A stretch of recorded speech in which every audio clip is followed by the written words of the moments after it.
Olá, amigos e amigas da TV Câmara, é com grande satisfação que nós damos início a mais um Câmara Entrevista. E a pauta deste nosso programa é o imposto de renda da pessoa física. As declarações podem ser entregues à Receita Federal até o dia 30 de abril de 2018 via internet. E para falar mais sobre este assunto, eu tenho ao meu lado o contador Ari Campanhã. Ari, muito obrigado pela sua presença e peço para você também fazer uma breve apresentação do seu currículo, do seu extenso currículo. Danilo, é um prazer estar aqui com você, com o público da TV Câmara de Jaú. Eu sou jauense, nascido aqui há 55 anos atrás, né? Lá nos idos de 1962, e sou da terrinha. Sou formado pela Academia Horácio Berlink, técnico em contabilidade, e posteriormente fiz o curso de administração de empresas na Fundação Educacional de Jaú. E mais tarde vim também a fazer o curso de Direito, né? Depois fiz duas pós-graduação em São Paulo em Gestão Empresarial, na PUC, e outra na FECAP. E a minha vida profissional, ela tem pautado aí ao longo desses anos em 3 empresas que eu trabalhei, uma do ramo de serviço, que era construção civil, depois uma indústria de óleos vegetais, aí na nossa querida Bocaina, e posteriormente aqui eu retornei para Jaú trabalhando num atacado. Então, consegui nesse meio trabalhar nos 3 maiores setores da economia, então isso me deu aí uma experiência e vi no passado, lá em 93, montei o meu escritório de contabilidade e aí a gente tem atuado na cidade desde essa época. É um prazer estar aqui com vocês para falar do imposto de renda, né? Prazer é nosso. Lembrando, Ari, inclusive, que a Câmara Municipal aprovou no ano passado a Resolução 352, uma resolução de autoria da mesa diretora e aprovada por unanimidade pelos vereadores aqui de Jaú, que institui o Programa de Educação Fiscal no âmbito do nosso município.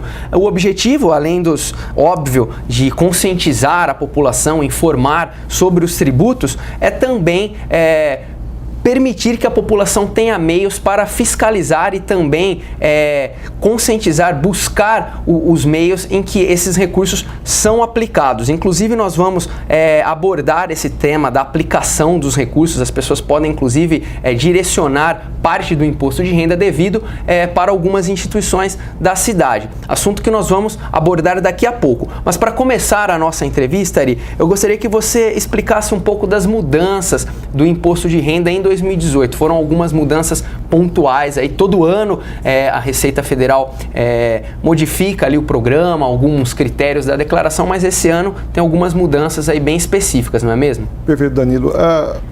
Lembrando, você já disse no início, né, o prazo para apresentação vai até dia 30 de abril. Isso já de longa data a Receita Federal vem fazendo e você entrega eletronicamente. Esse prazo encerra às 23 horas, 59 minutos e 59 segundos. É pontual. E aí encerra. Ele fala, vai ter prorrogação? Não, já nós temos mais de 10 anos que não tem prorrogação de prazo, porque nunca mais tivemos problema, a Receita não teve mais problema de acúmulo. No início da era eletrônica ainda tinha esse problema, mas então fiquem atentos aí os telespectadores, os contribuintes, quem está obrigado à entrega da declaração, porque o prazo é fatal mesmo, 30 de abril, encerrado, depois se você tiver que entregar com atraso, vai ter multa, aquela coisa toda, né? Certo. Já aproveitando, falando da multa, que as pessoas ficam perguntando, mas é uma multa pequena? Se não tem imposto a pagar, é R$ 165,74. Mas se você tiver imposto a pagar, é 1% do valor do imposto devido. Do imposto devido pela pessoa. Dependendo do valor do imposto devido, vai ser muito mais do que os R$ 165. Então, toma esse cuidado aí para não perder o prazo, né? É proporcional. Quanto maior o valor do imposto devido, maior também será a multa. E a multa vai ser lançada no dia 30 de abril, a partir do 30 de abril, e depois ela passa a correr também tem uma correção pela Selic. né, uma atualização também desse valor. Monetária. Então esse valor tende aumentando. Mas falando das novidades que o programa traz esse ano, ele traz uma tela para os profissionais que estão atuando já há tempo, que é um facilitador. Você vê aquelas telas mais utilizadas, você vai ter um campo agora específico e você vai trabalhar mais facilmente com o programa. Mesmo para aquelas pessoas que fazem o seu imposto de renda em casa, vai sentir essa facilidade. A Receita ela vem aperfeiçoando a cada ano o programa. Na questão das declarações dos bens, foi onde ela mais mexeu esse ano. Os imóveis, por exemplo, tem campos específicos agora para colocar a data de aquisição desse imóvel, o endereço, o número do IPTU, da inscrição municipal, né, daquele lote, daquele terreno, daquele imóvel, e a área desse imóvel. Então a Receita já começa a buscar mais dados de cada bem. Na área de veículos, moto, barco, avião, também pede o número do Renavan, que é o número que o Detran... É o registro daquele veículo, né? Daquele bem, né? Daquele bem móvel. E no aspecto financeiro, as contas de conta corrente bancária e poupança, está se pedindo o nome da instituição financeira, o CNPJ daquela instituição, o número da conta, a agência. Então são mais detalhes. E nas aplicações financeiras também, a mesma coisa. Quem é a entidade onde você está aplicando esse dinheiro, CNPJ dela, se é uma conta corrente, enfim, são mais detalhes. E aí nessa onda aqui entra uma novidade também, são as moedas virtuais. As criptomoedas, né? Que estão aí muitas pessoas investindo, né? O mais conhecido, o Bitcoin. Né? Então, as pessoas dizem, mas isso aí é virtual, não é legalizado. Não existe a legalização por parte do governo, tá? Mas o governo também, a Receita Federal não ignora que isso existe. Então, se existe, ele quer que você declare, já que você tem essa moeda e no futuro você pode vendê-la e ter lucro, ter ganho de capital, ele quer saber e quer que você declare e informe isso. Com certeza. Né? Afinal, é um tipo de investimento, né, que as pessoas vão ter que usar reais, obviamente, para poder adquirir, né? Com certeza. O DARF, a Receita criou um facilitador. Às vezes a pessoa fazia, ao concluir a declaração, dá lá um imposto a pagar, ele divide em 8 parcelas, que é o limite máximo, e aí ele chega no primeiro mês, ele paga a primeira cota, no segundo mês ele diz, olha, eu quero pagar todas as cotas. Então o programa já está preparado para calcular todas as cotas e atualizar pela Selic. Essa é uma novidade também. Outra novidade foi a alíquota efetiva, que a pessoa diz, mas quanto efetivamente eu estou pagando de imposto? Então ele faz uma relação entre o valor que está sendo pago, recolhido, né, e o rendimento que a pessoa teve no ano. Tá? No aspecto dependentes, para esse ano, até o ano passado, você era obrigado, o contribuinte tinha que informar o CPF dos dependentes, com idade superior a 12 anos. Esse ano caiu, 8 anos. 8 anos de então, idade. Superior a 8 anos, você tem que ter CPF. A partir do ano que vem, todos.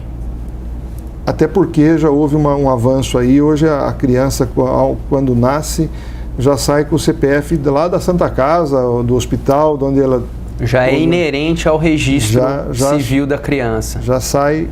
Isso quando você está numa instituição oficial ou num particular, né? Porque às vezes acontece o parto em casa, mas aí é obrigação do contribuinte fazer esse registro. Esse registro que já gera desde o nascimento. CPF. Então ele vai fazer, mesmo que ele então não fez a partir da Santa Casa ou do hospital, mas a hora que ele vai lá para fazer a certidão de nascimento, já é emitido o CPF também, o cartório também faz isso. Ele já obtém esse número. Então essas são as novidades, as maiores novidades que a Receita trouxe nesse ano aí, né?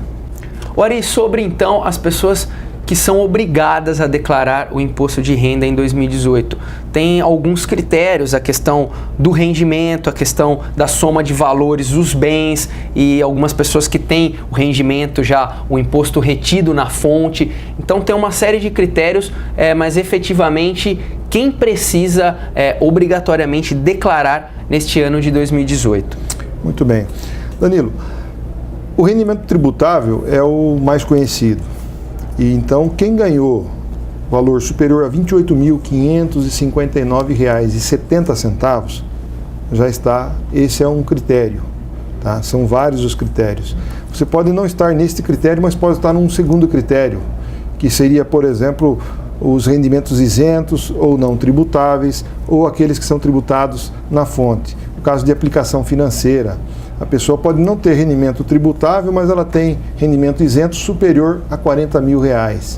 Também é outra exigência. Seria o caso de uma poupança, por exemplo? Uma poupança, o sujeito tem uma poupança de valor alto e que rende um valor superior a R$40 mil no ano, né? Durante todo o ano ela rendeu um valor superior a R$40 mil, então ela está obrigada a declarar por esse item.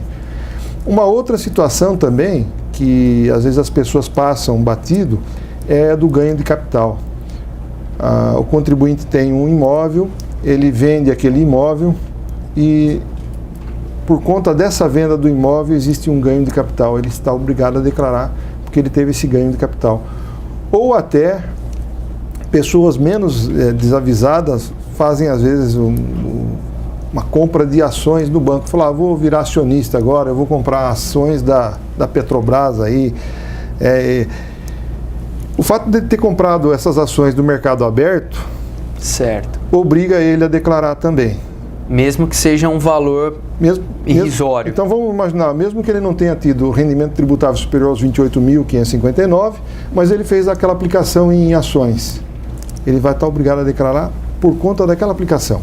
Certo. Uma outra situação é a receita bruta, no caso da atividade rural, superior a R$ 142.798,50. Esses dados que eu estou falando, isso aqui, tudo consta do manual do preenchimento da declaração.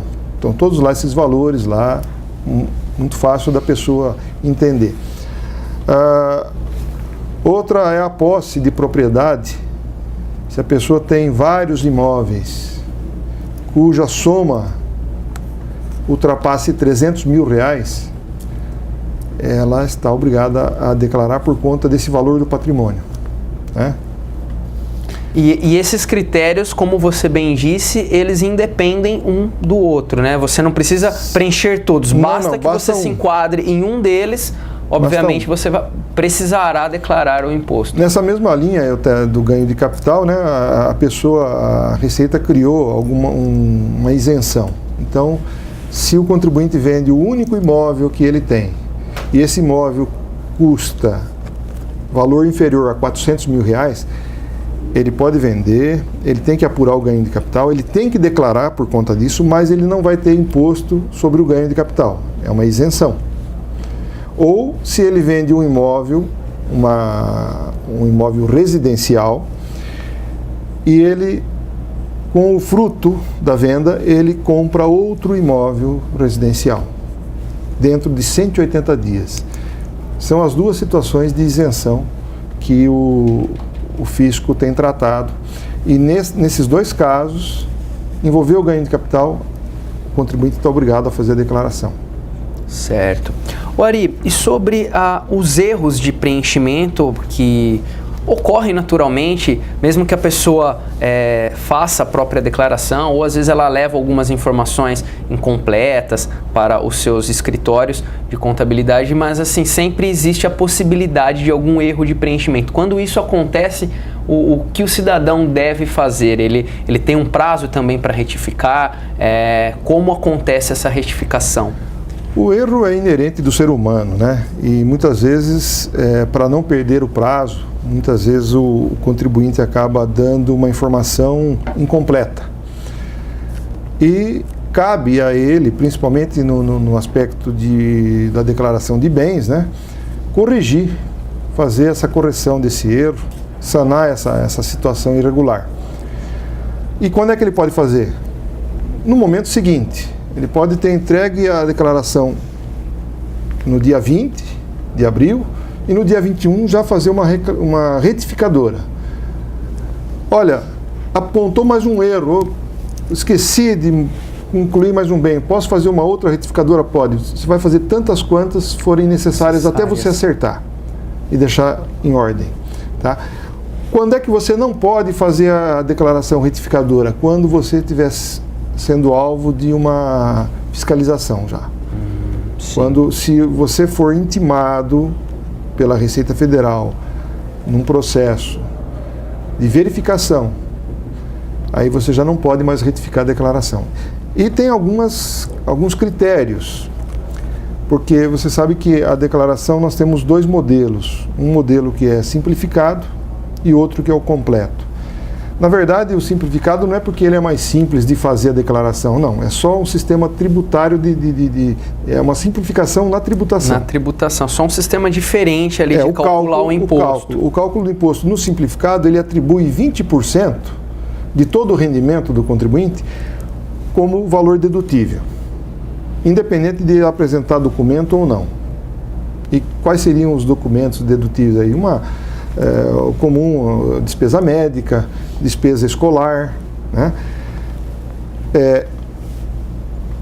Se você opta por um modelo, e hoje o programa ele já te dá a melhor opção, ele te avisa lá, ele avisa, olha, de acordo com a sua informação aqui, você monta a declaração sempre no completo, no sistema completo. E a Receita já preparou isso, olha, no final quando você vai fechar ele fala assim, olha, é mais favorável você pagar o imposto pelo modelo simplificado.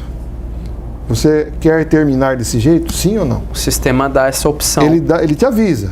Se ainda assim o contribuinte fala, não, mas eu quero pagar mais, eu sou um brasileiro convicto, eu quero pagar mais imposto, e ele apertar aqui, não, ele vai pagar mais.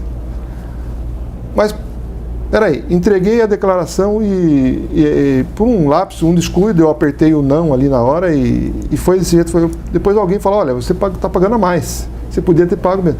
Se eu fizer essa retificação até antes do término da entrega, que é o 30 de abril, eu consigo mudar o modelo. Certo, que aí você consegue ainda a tempo ajustar o que é mais viável para o seu perfil. Passou do dia 30 de abril, eu consigo fazer a retificação? Sim, desde que não envolva pagamento de imposto ou imposto a restituir. Aí essa possibilidade já fica... Não muda mais. Entendi. Tá. Ô Ari, e essa questão também do processamento que é feito pela Receita, né? Ela tem aí um processamento conforme a pessoa vai entregando, né? E isso também acaba resultando nos lotes de restituição que durante todo o ano a Receita vai informando, os meios de comunicação também vão permitindo que as pessoas consultem. Como é basicamente essa lógica? Os aposentados parece que tem uma prioridade, como funciona? É uma tendência que quem entrega primeiro vai receber primeiro, mas não é líquido e certo, não é uma certeza. Nos meus anos de experiência, a gente tem visto o seguinte, às vezes as pessoas que entregam primeiro falam, puxa, eu já entreguei primeiro, por que não veio o meu lote de restituição? Já alguma coisa aconteceu ou simplesmente a Receita separa.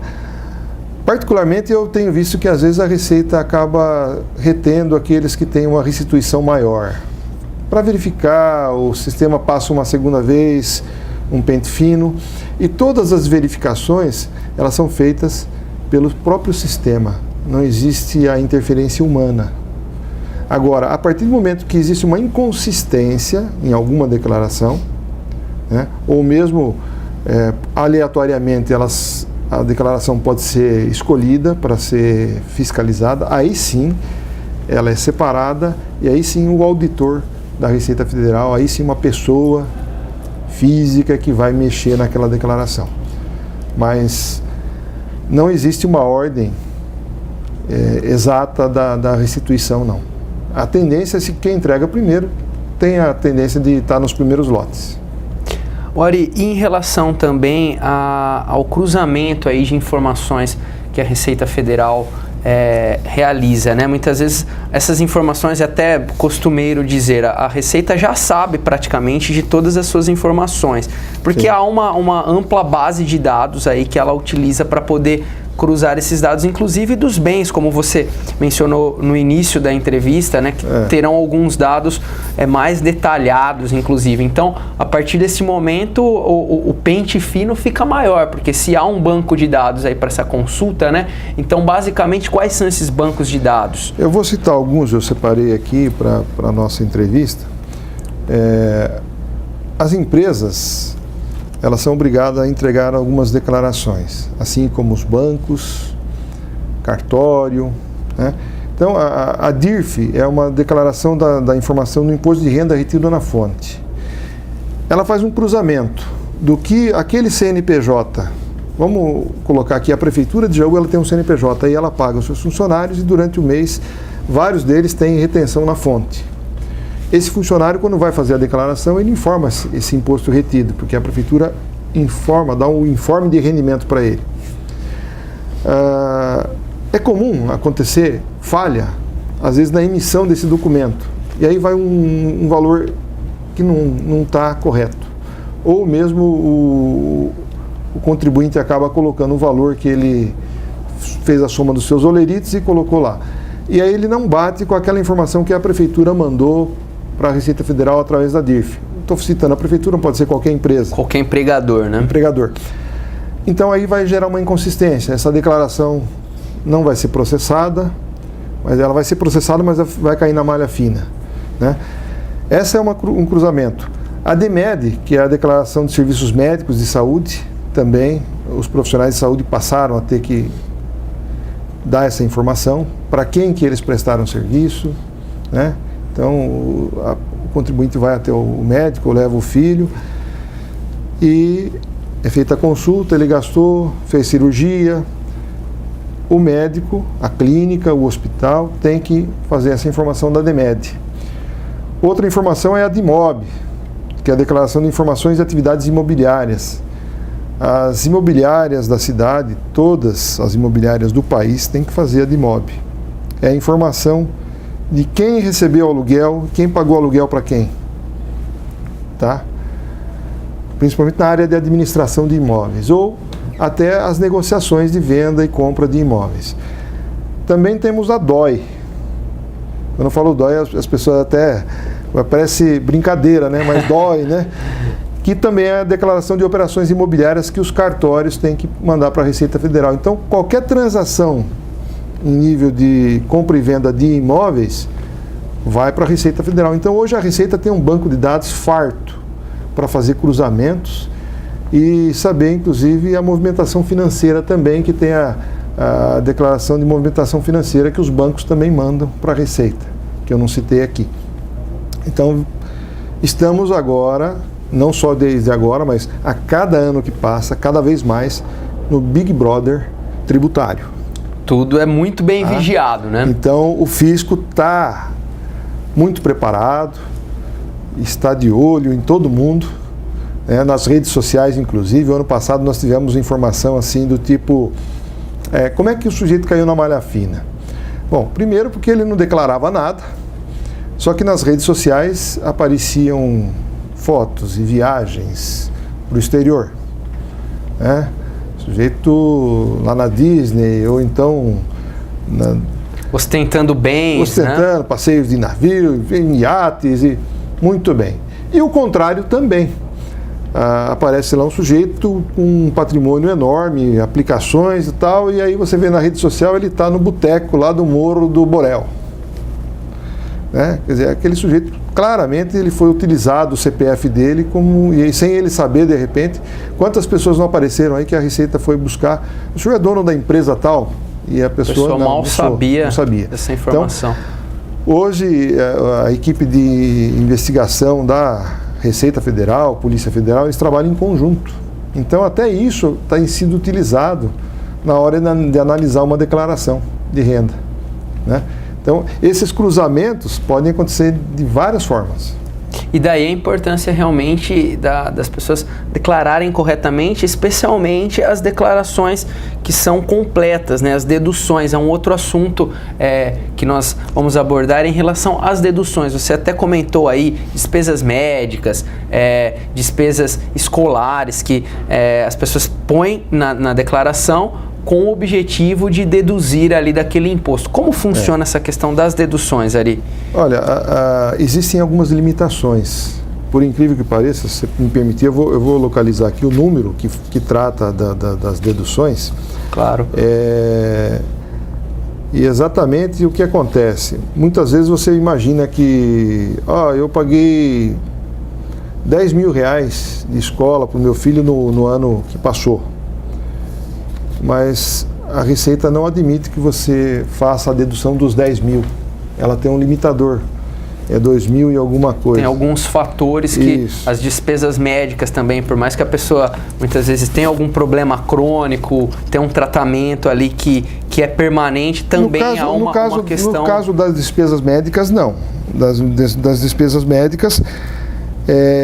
no caso da medicina para a saúde da pessoa, tudo bem. Agora, algumas cirurgias que eram classificadas como de estética, essas não eram aceitas, o fisco não aceitava e não aceita ainda.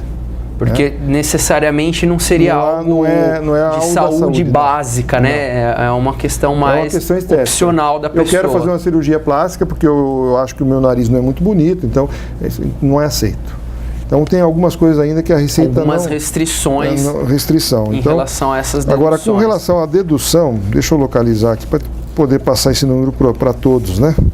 Porque esses valores, eles são, até outros que nós mencionamos anteriormente, são valores ali que realmente delimitam, né? Eles são fatores delimitadores em relação a vários critérios, né? Como nós mencionamos anteriormente, a soma de rendimentos, a soma de valores dos bens, assim as deduções também têm alguns valores específicos em relação, principalmente, às despesas escolares, né?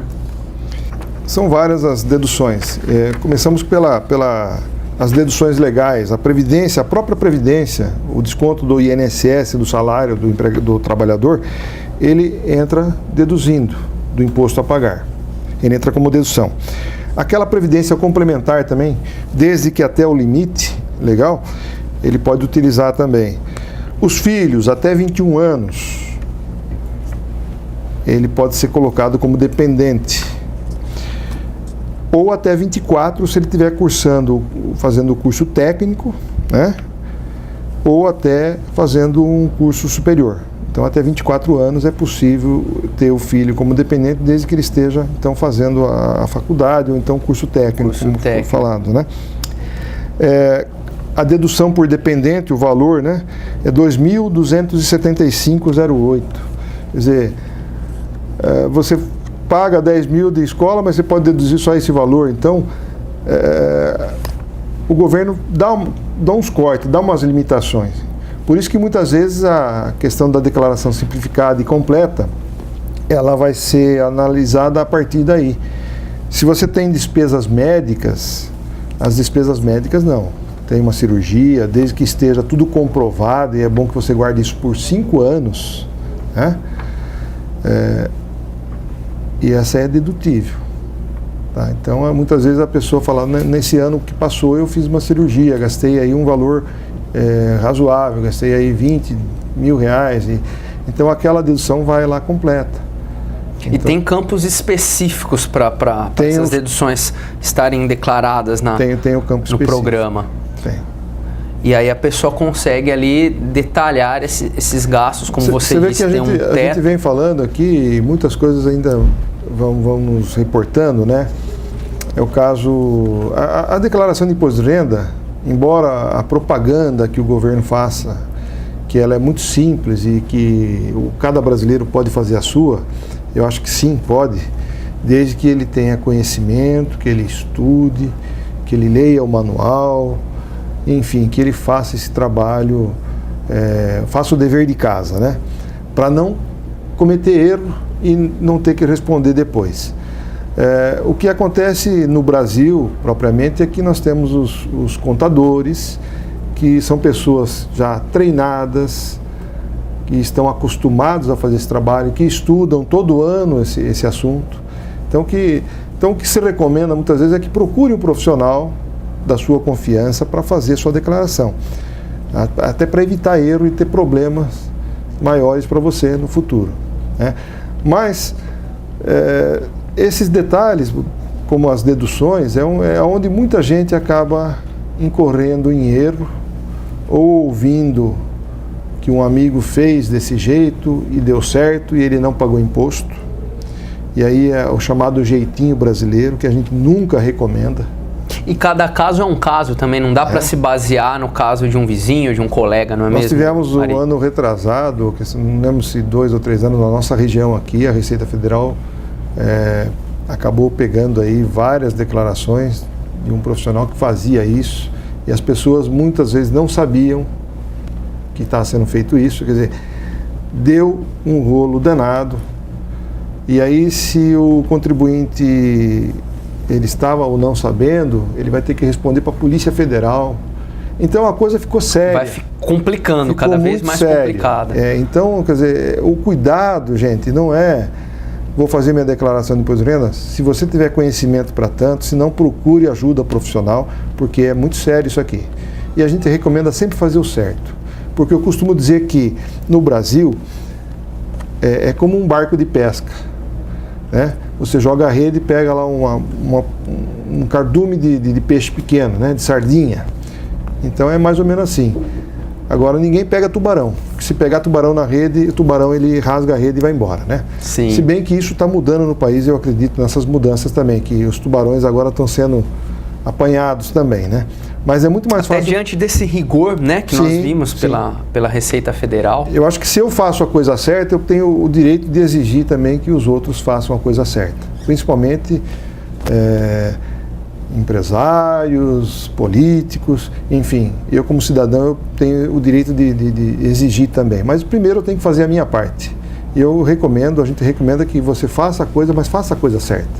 Essa é a recomendação.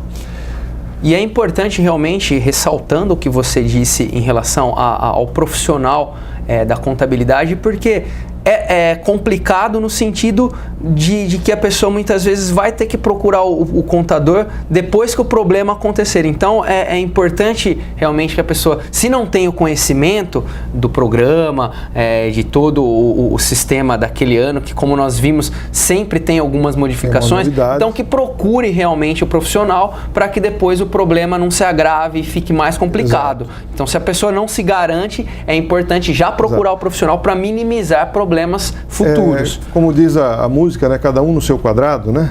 Então, se o engenheiro, o professor, por mais intelecto que ele tenha, ele é especialista na área dele, né? Eu posso até conhecer, saber toda a literatura de engenharia, mas eu não vou me atrever a construir uma casa. Eu, sendo o responsável, não tenho essa capacitação técnica. Então, melhor que você delegue isso para quem tem essa competência. Mas eu queria tocar num ponto aqui, ainda falando de declaração, Danilo, para os aposentados. O aposentado que tem mais de 65 anos, o seu rendimento agora, boa parte dele pode ser isento. Tem uma isenção, tem um limite de isenção. E isso... Às vezes as pessoas não sabem, né? E acham que tem que declarar, mas eu ganhei mais. Só que ele tem uma boa parcela que é isento. Então, isso importante... Isso reflete num pagamento menor ali. Na análise ou do pagamento menor, ou até na não obrigatoriedade dele declarar, né? Porque a Receita fala em rendimentos tributáveis acima de 28 mil. Se ele não ganhou tributáveis nesse valor, porque parte 22 foi como isento e só 4 mil é tributável, então ele não estaria obrigado a declarar.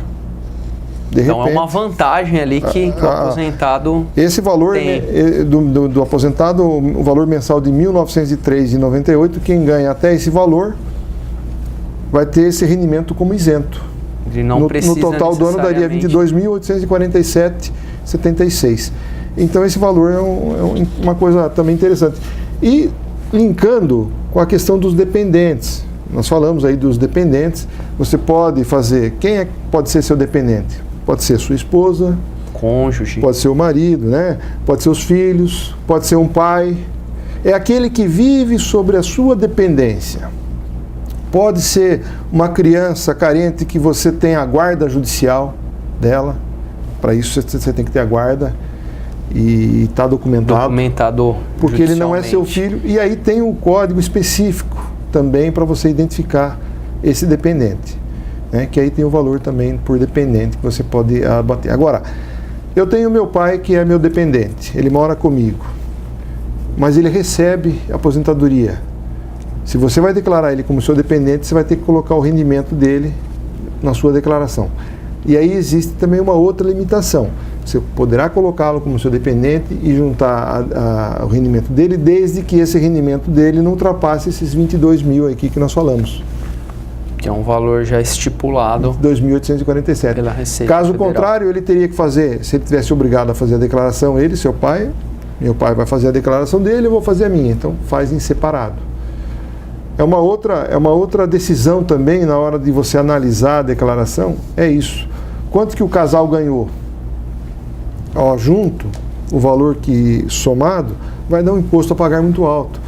Vamos declarar em separado, que aí você utiliza, é o que nós chamamos de elisão fiscal, tá? Termo É o termo específico. técnico. Você utiliza a lei a seu favor. Então eu vou fazer a declaração em separado. Bom, mas e os filhos? Eu tenho 4 filhos. Bom, eu posso colocar 2 filhos para o pai e 2 filhos para a mãe? Pode. Posso colocar os 4 para o pai? Pode. Você não pode colocar os 4 para o pai e os 4 para a mãe. Os mesmos filhos na que declaração de ambos. Tem que ser ou um ou outro. E isso a Receita fica bem atenta. Até porque, quando passou a ter a exigência de informar o CPF, então o cruzamento vai acontecer aí. Então, porque cada pessoa tem um número dela, né, específico, e ninguém tem igual. É como uma impressão digital, CPF, né? Então, você vê que as declarações elas vão se juntando, elas vão se linkando, e a Receita tem um mecanismo para isso, para fazer essa conferência. É o caso quando o cônjuge, o marido e mulher, declaram os bens. Como é que vai declarar os bens? Você pode declarar 50% para cada um.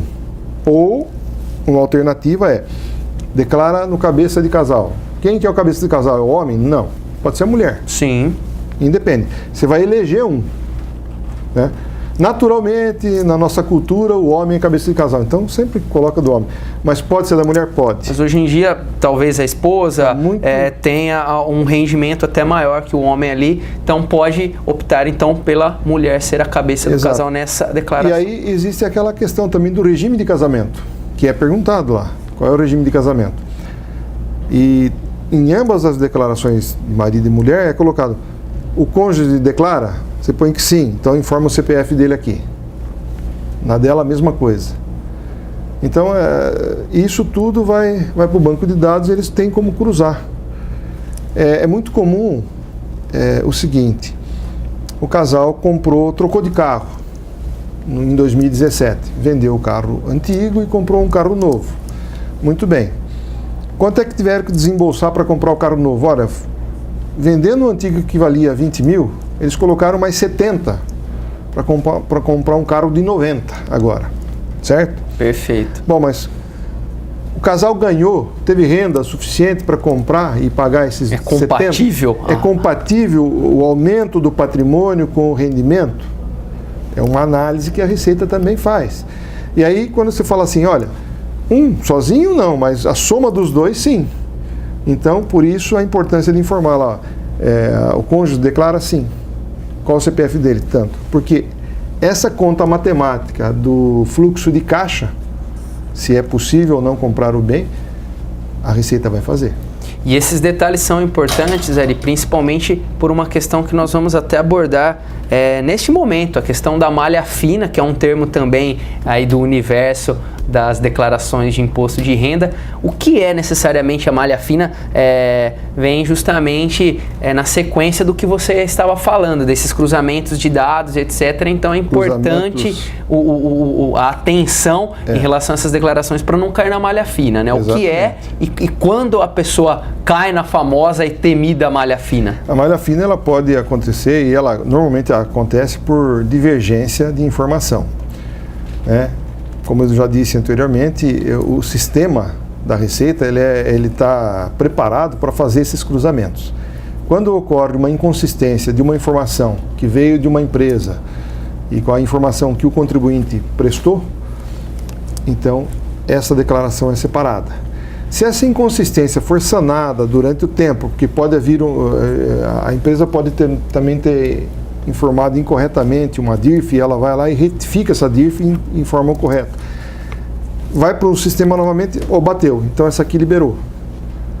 Agora não liberou, não libera de jeito nenhum, a Receita tem por norma mandar uma comunicação para o contribuinte dizendo que existe inconsistência na declaração e aponta a inconsistência para ele. O contribuinte tem que, ao ver aquela inconsistência, sanear através de uma declaração retificadora. Então é dada uma oportunidade ainda ao contribuinte de fazer isso, antes de uma ação fiscal, antes de uma intimação mesmo, de um auto de infração. Então, vai cair na malha fina quando houver uma inconsistência, tá? Então não existe mais, eu fui sorteado. Não, você não foi sorteado. Existia alguma coisa que chamou atenção. Uma inconsistência, algum dado ali que não foi. É o caso que eu falei, eu citei lá do sujeito que ele não tinha nada na declaração dele, mas ele ostentava na rede social. É uma outra forma. Aí sim ele pode, é uma fiscalização de uma maneira diferente, que o fisco também pode fazer. Mas na grande maioria é inconsistência de informação.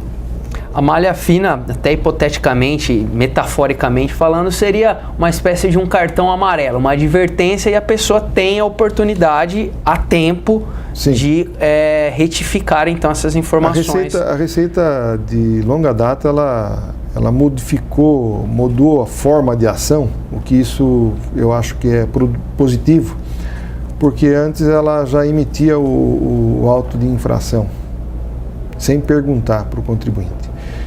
E a partir do momento que ela também tomou vários processos por conta disso, ela falou, espera um pouquinho, vamos mudar o critério. E eu acho que essa foi uma forma inteligente e mais adequada, porque todo mundo é inocente até que se prove em contrário. Então, que se dê a oportunidade, e isso tem sido feito. Tem se dado essa oportunidade de olha, tem um erro aqui, verifica se tem alguma inconsistência aí, o que está acontecendo, né? Ainda assim, quando cai na malha fina, é dada a oportunidade de você apresentar os documentos. Então, por exemplo, a declaração pode ter sido separada porque a Receita entendeu que você apresentou um valor muito alto de despesa médica, né? E talvez no cruzamento daquele CPF do médico que você informou não bateu lá do outro lado alguma coisa, enfim, ela pode, por pura suspeita também, querer que você apresente os documentos. Aí você vai ter que apresentar laudo de internação, o recibo da cirurgia, a nota fiscal do hospital, enfim, tudo aquilo que você tem guardado. Isso por 5 anos. É importante realmente o armazenamento dessas informações. O arquivo dos documentos originais e da sua declaração, guardadinho por 5 anos, isso é uma coisa que tem que ser sagrado. Os escritórios geralmente fazem esse trabalho de arquivamento para o normalmente contribuinte, se ele optar por essa... A gente guarda, né, eu tenho por critério ficar com as cópias e os originais sempre com o contribuinte e dou aquela orientação, você vai guardar isso aqui como se fosse sua vida, isso aqui é importante, põe no cofre lá. Certo. Né? Porque se daqui 5 anos, daqui 4 anos, 9 meses e 29 dias a Receita notificar você que você tem que entregar documento, você vai ter que ter esses documentos... Os originais. Em ordem. Certo. Né? Então a malha fina é mais ou menos por aí. Ari, agora sobre os autônomos, nós falamos aqui dos rendimentos que os empregadores informam a todo um banco de dados aí de diversas informações, mas os autônomos, as pessoas que trabalham por conta própria, prestadores de serviços de todos os gêneros, como eles fazem? Há uma dificuldade, até porque eles têm que emitir aí essas informações que não vêm aí de bancos de dados, nem do próprio empregador. O autônomo trabalha por conta própria. Então, basicamente, o que ele deve se atentar, como ele deve aí declarar as informações referentes ao trabalho dele. Nós estamos falando do autônomo, aquele prestador de serviço que é mais comum, né? Certo. E ele recebe, em sua grande maioria, de pessoas físicas. Vamos falar aqui do eletricista, do pintor, do encanador, do pedreiro. Ele trabalha para as pessoas físicas e ele recebe dinheiro, cheque, e ele não tem nota fiscal, muitas vezes. Ele emite recibo. Então ele deve guardar esses recibos de quem ele recebeu, uma cópia. De preferência, se ele tiver até o CPF da pessoa para quem ele prestou serviço. Tá?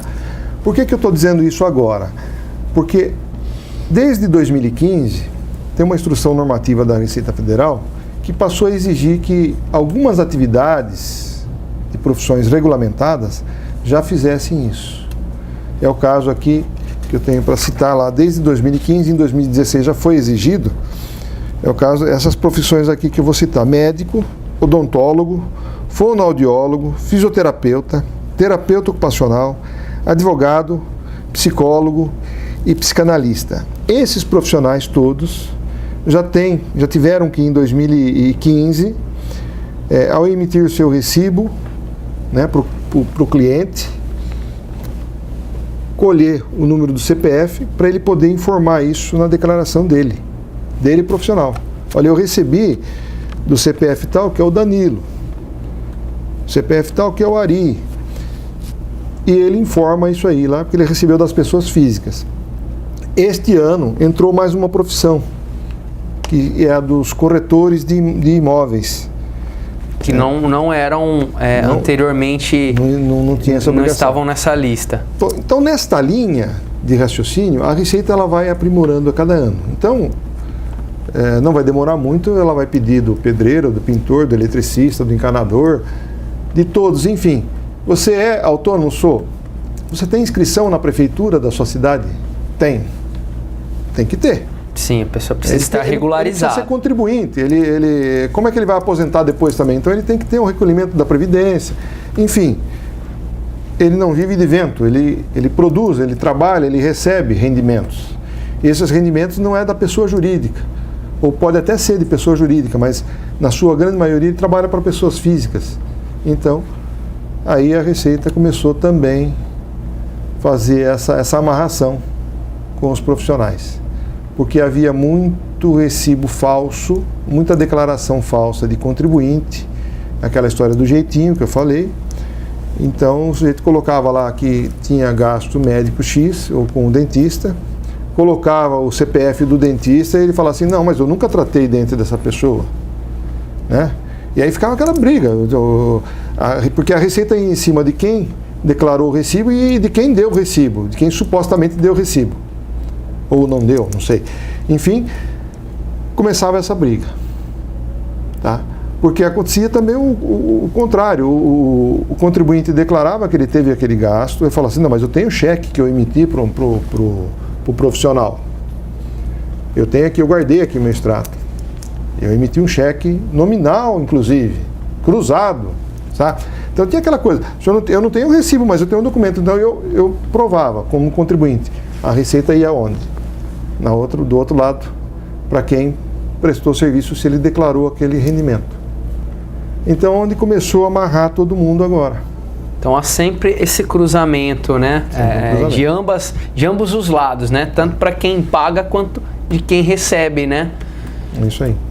Ari, então, até para nós direcionarmos a nossa entrevista, infelizmente o nosso tempo já está se esgotando. Aqui tem bastante assunto, viu? São muitos assuntos, nós até, todo ano, inclusive, há novidades, todo ano a TV Câmara sempre procura elucidar os assuntos do imposto de renda, mas um assunto importante que não pode ficar de fora, que nós comentamos no início da entrevista, é a questão da destinação de parte daquele imposto de renda devido. Muitos cidadãos nem sabem, é um direito não só do cidadão jauense, mas de todos os cidadãos do Brasil. Então você tem a opção de parte daquele imposto de renda que será pago, o imposto de renda devido, parte deste imposto pode ser direcionado para instituições da cidade, principalmente as instituições que cuidam dos direitos das crianças e dos adolescentes. Daí a importância então da pessoa ficar atenta e direcionar esse recurso para a sua cidade. Muito bem. Danilo, como eu falei aqui, a gente antes até da entrevista a gente estava conversando, né? Nós temos assunto aqui para N entrevistas, N programas. Só o perguntão da Receita Federal, que 2018 ainda não saiu, mas o de 2017, são mais de 700, 800 perguntas e orientações que a Receita divulga todo ano. Tem coisa de tudo quanto é tipo. Eu não poderia deixar de falar, antes da gente entrar até nesse assunto, de algumas coisas. Declaração de espólio. Muitas pessoas acham que morreu, acabou. Não. O inventariante tem que fazer a declaração do falecido. O espólio é o conjunto da massa dos bens do falecido, né? E até para a família não ter problemas, né? Uma forma ali de deixar a situação porque ali, naquele momento, regularizada. Há uma transferência de bens, né? E aí existe o trabalho, muitas vezes, do profissional aí da contabilidade, que pode orientar o contribuinte, no sentido dele economizar até com relação a essa transferência de bens, com a relação ao valor, porque às vezes é muito mais barato você pagar o imposto pela declaração do espólio do falecido, do que você transferir os bens com o valor originário que está na declaração para os herdeiros, e depois eles vão pagar um ganho de capital muito maior, né? Nós fizemos um exemplo esse ano aqui, uma cliente, faleceu o marido, ficou a esposa e mais 2 filhos, e aí nós fizemos a conta, ela iria pagar R$30 mil de imposto na transmissão pela declaração de espólio. Se deixasse para os filhos, ela iria pagar R$90 mil. Então é uma economia interessante que a gente tem que citar. Outra coisa, uma dúvida que surge, MEI. Eu preciso declarar porque eu sou MEI? A microempresa individual, né? Microempreendedor individual. Esse aí, eu preciso declarar? Depende. Por quê? Aí nós vamos ter que olhar aquelas primeiras questões. Você ganhou mais de 28 mil durante o ano? Sim, não. Você teve rendimentos dizendo. Só pelo fato de ser MEI ou ser proprietário de uma empresa não quer dizer que você está obrigado a declarar. Mas são perguntas que constantemente a gente é abordado para responder, né? Então, só citando, mas temos assuntos 1000 aqui, né? A questão do rendimento, da distribuição do lucro, tanto no caso do MEI quanto no caso das micro e pequenas empresas, a gente vê que se você tem a contabilidade dessas empresas, até do microempreendedor, ele vai poder distribuir o lucro sem pagar o imposto. Isso tudo é conhecimento técnico e que o contribuinte pode, através da elisão fiscal, que é um direito dele, deixar de pagar um imposto maior se tiver bem orientado, né? Falando do nosso assunto principal, que a gente deixou para o final aí, que é a destinação de parte do imposto que você paga, eu vou tentar ser bem objetivo, sucinto, com relação a como é que isso se processa. As pessoas falam doação. Na verdade, não é uma doação, é uma antecipação de pagamento de imposto. É uma destinação. Então você pode, durante o ano, então aquelas pessoas que em 2017 já fizeram algum tipo de doação para uma entidade da cidade, dizendo lá, olha, estou fazendo essa doação para você, CNPJ tal, e comunico o Conselho Municipal da Criança e Adolescente, o CMDCA, né? CMDCA, né? Faço a comunicação, olha, eu fiz uma doação de R$200 para a entidade X, CNPJ tal, meu CPF é tal. Eu comunico, porque ela vai ter que saber, porque depois tem uma apuração disso. Esse valor, dos valores que eu fizer a doação durante o ano, eu posso, no ano seguinte, na minha declaração, abater até 6% do imposto a pagar, eu posso abater dessa doação, dessa destinação que eu fiz. Então a gente fala doação, mas é destinação. Eu estou destinando imposto. Bom, eu não fiz nada disso, ano passado não fiz nenhum pagamento, mas eu vou fazer este ano aqui direto na declaração. Posso fazer? Pode. Qual é o limite? 3% do valor do imposto devido. Então, se eu tenho R$10.000 de imposto a pagar, R$300 eu posso destinar para uma instituição da cidade. E não é só a criança ou adolescente, tem outras destinações que podem ser, outros incentivos que você pode fazer. Tá? Isso tem lá no formulário, mas o mais conhecido é a criança ou adolescente e também o Estatuto do Idoso. Também é outra destinação que pode ser feita. Para instituições que cuidam, que acolhem idosos. Então a pessoa pode até optar pelo tipo de instituição, os serviços que elas prestam, há essa possibilidade. Quando ela faz isso no ano, né, eu faço agora em 2018, mas eu já visando a declaração de 2019. Então eu posso fazer essa destinação. Eu vou fazer uma antecipação do meu imposto. Eu já sei que todo ano eu pago 5 a 10 mil reais de imposto. Eu sou empresário aí e pago essa quantia todo ano. Mais ou menos, até porque a tabela não modificou, então eu sei que vou pagar isso até um pouco mais. O que eu faço? Eu vou ajudar a minha cidade, fazendo uma destinação de parte desse imposto que eu vou pagar ainda no futuro, e eu sei que eu vou poder aproveitar até 6%. Agora, eu não fiz, eu quero fazer agora, até 30 de abril, eu posso fazer e fazer agora, e destino 3% direto na declaração. Aí é emitido um DARF em separado que você já recolhe de pronto. O DARF é um documento de arrecadação, boleto. É um documento de arrecadação, só que ele tem destinação, um código específico para o CMDCA. Então aquele valor já vai direto para a cidade. Para o conselho, distribuir para as instituições locais. Aí as pessoas dizem, olha, mas está demorando para chegar. Demora, mas demora menos do que você mandar todo o dinheiro para Brasília, para depois Brasília, através dos projetos, e aí as entidades têm que entrar com os projetos, poder receber. É um caminho mais longo. É um caminho mais longo, se a pessoa não demorado. Optar por essa questão da destinação, então esse caminho em tese é mais longo. Todo ano a gente faz, o Conselho de Contabilidade também faz um trabalho junto aos contadores, porque essas pessoas são os detentores de conhecimento de muitas pessoas que pagam imposto. Então, para que eles façam um trabalho junto aos seus clientes, pedindo essa ajuda, né? Eu tenho, por exemplo, um cliente que todo ano eu já converso com ele para ele fazer a destinação, ele faz. E é bacana, porque ele fala, mas vai ficar na cidade? Vai. Então aí, falando agora para os colegas contadores, por favor, nos ajudem aí, ajudem as entidades de Jaú. E a destinação não precisa ser feita por alguém que é de Jaú, não. Eu posso ter alguém que mora fora da cidade de Jaú, pode morar até no exterior, mas desde que ele tenha bens aqui no Brasil, ele vai fazer declaração aqui. E ele pode fazer a destinação do imposto que ele paga. E ele pode destinar aqui. A pessoa às vezes nasceu aqui, por motivo ou outro, vive em outro lugar, e ela tem essa ligação histórica e quer doar justamente para a sua cidade. É possível também. É possível. Então, basta ele informar lá qual é o conselho que ele está... Tem um CNPJ do conselho que ele vai ter que informar na declaração. Então, para os contribuintes que fazem suas próprias declarações, procurem saber sobre esse assunto também. Eu acho que isso é muito válido. Eu queria citar um ponto aqui, que eu acho que nós vamos perder, Jaú deve perder muito nesse tipo de arrecadação, por um problema no site da nossa prefeitura. Ela tinha um mecanismo ali, do CMDCA, que facilitava muito a emissão do recibo, tudo, e isso foi tirado do ar, eu não sei porquê. Eu já até pedi aí, cobrei o pessoal da prefeitura para saber se, quando é que eles vão colocar novamente no ar esse link que fazia era um facilitador para as pessoas que queriam fazer essa destinação.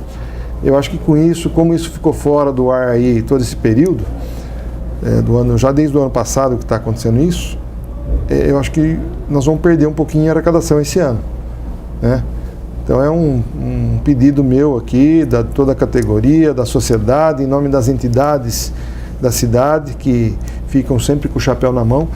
Esse dinheiro pode ser pouco, mas ele é importante e é valioso para as entidades. E a gente tem muita arrecadação aqui na nossa região, que esse dinheiro poderia ficar aqui, esses 3% ou esses 6%.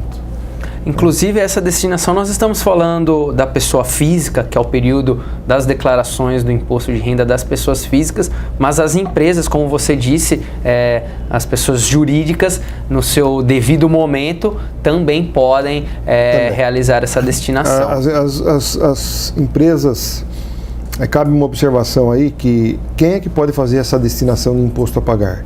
Quem faz a declaração no modelo completo.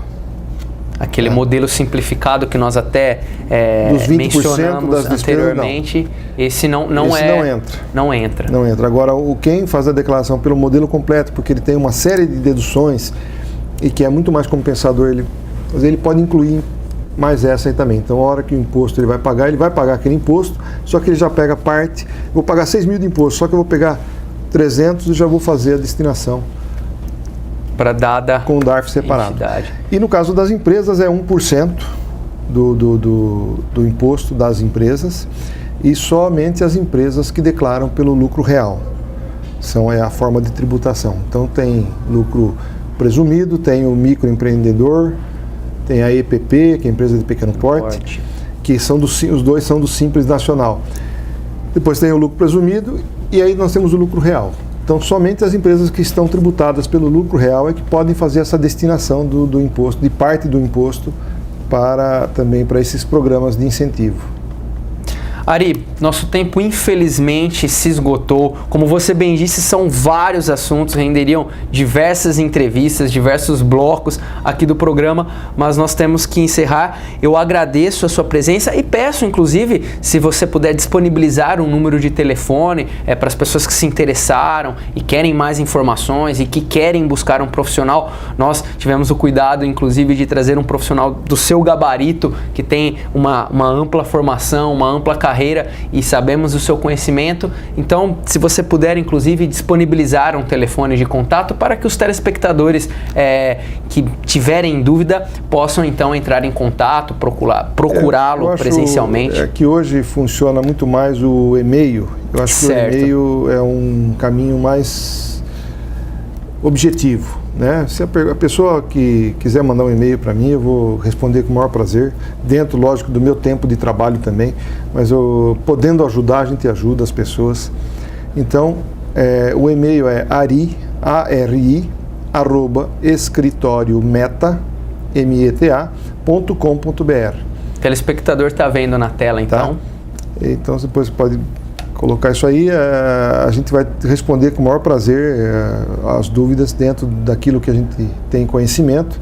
Como eu falei, são inúmeras as situações que podem acontecer. Todo ano os jornais publicam dúvidas dos contribuintes e é incrível como tem muita coisa a ser vista, viu? Eu agradeço então a sua presença, Ari. Muito obrigado por ter encontrado um espaço na sua agenda, principalmente nesse período tão turbulento da época das declarações, aí das entregas das declarações, e você encontrou aí um espaço para vir até aqui a TV Câmara e conceder essa entrevista com muitas informações. Como você disse, poderia até ter mais informações, mas o tempo delimita. Realmente, aqui. Eu agradeço a sua presença. Danilo, obrigado e um abraço a todos os telespectadores da TV Câmara, um trabalho bonito, parabéns para vocês e estaremos à disposição. Muito obrigado, Ari. Nós agradecemos também a audiência de todos que nos acompanharam e também disponibilizamos aí esta entrevista não só nos canais da TV Câmara, o 61.4, Aberto Digital, 52 da Connect Core, o 10 da NET. Esta entrevista também está no YouTube. Basta você acessar youtube.com/tvcanjaú. Mais uma vez, muito obrigado pela sua audiência e nos encontramos aí no decorrer da programação. Até a próxima, um abraço e tchau, tchau.